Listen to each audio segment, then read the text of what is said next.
Le premier élément de cela est, je disais à la barre ici, commandant Toumba a déclaré publiquement que le président Dadis s'est déplacé pour aller chez son intendant à Dubreka. Ces déclarations n'ont jamais été démenties à la barre. Ça veut dire que ces déclarations sont acquises in extenso au débat. Qu'est-ce qu'il est allé faire à Dubreka? Il est allé chez son intendant. Il laisse son garde. Il disparaît. Le petit matin, on le retrouve avec des personnes habillées en cori, avec des flèches. Pas des dizaines, pas des vingtaines, des centaines de personnes, Monsieur le Président. Est-ce qu'on défend la République de Guinée avec les flèches? Est-ce qu'on défend la République de Guinée avec des machettes? Alors, il a été acquis au débat que le président Dadis s'est déplacé pour aller entretenir avec ces personnes inconnues du public, inconnues de ses proches. Monsieur le Président, pourquoi ces éléments? Pour quelle fin? Je peux vous assurer que même ces éléments, apparemment, ne pouvaient pas comprendre pourquoi ils étaient préparés. Ils savaient quand même que c'était pour commettre quelque chose d'extraordinaire. Ces personnes étaient logées, nourries, habillées, entretenues par capitaine Moussa Dadis. Cela ne fait aucun doute. Et durant tous les débats ici dans cette salle, Monsieur le Président, ça n'a pas été démenti. Premier élément de conception des crimes qui se sont déroulés au stade du 28 septembre. Monsieur le Président, Gono Sangaré ne peut pas le nier. En tout cas, puisque la preuve est libre,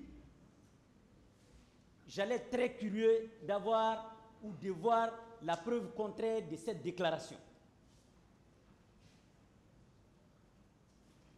Ces miliciens étaient sous sa responsabilité financière exclusive, Monsieur le Président, pour ses besoins précis.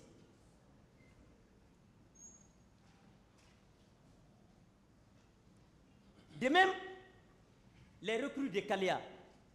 Monsieur le Président, il a été acquis au débat ici par les témoins, notamment Mamadi Soumaoro. Mamadi Soumaoro a déclaré devant vous qu'à Kaléa, les personnes qui y étaient, les personnes qui se sont déplacées, c'était des personnes d'une particularité absolument incontestable. Monsieur le Président, ces personnes ont eu la formation à travers le financement du président Moussa Dadis. Mieux, il n'a jamais été contesté ici à la barre que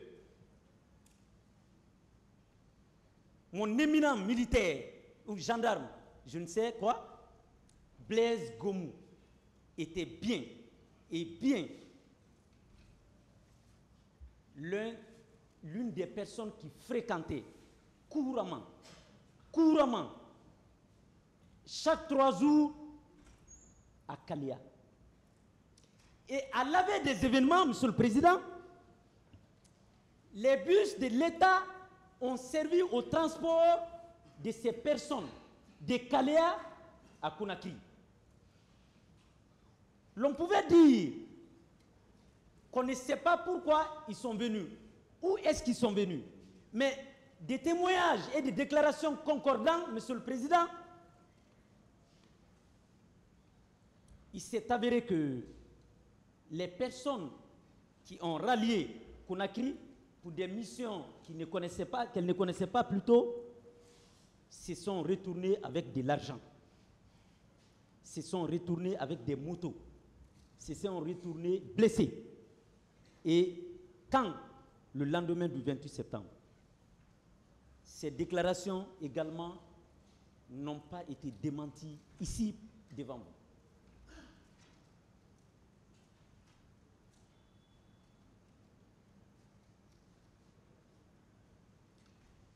Monsieur le Président, ces éléments prouvent à suffisance que les crimes perpétrés contre nos concitoyens ces jours relevaient d'une conception préalable, d'une préparation, d'un financement et d'une planification. Monsieur le Président, il y a quelque chose qu'il faut relever dans cette affaire. C'est l'esprit de cruauté, c'est l'esprit de violence. L'esprit de violence a été généralisé à l'époque.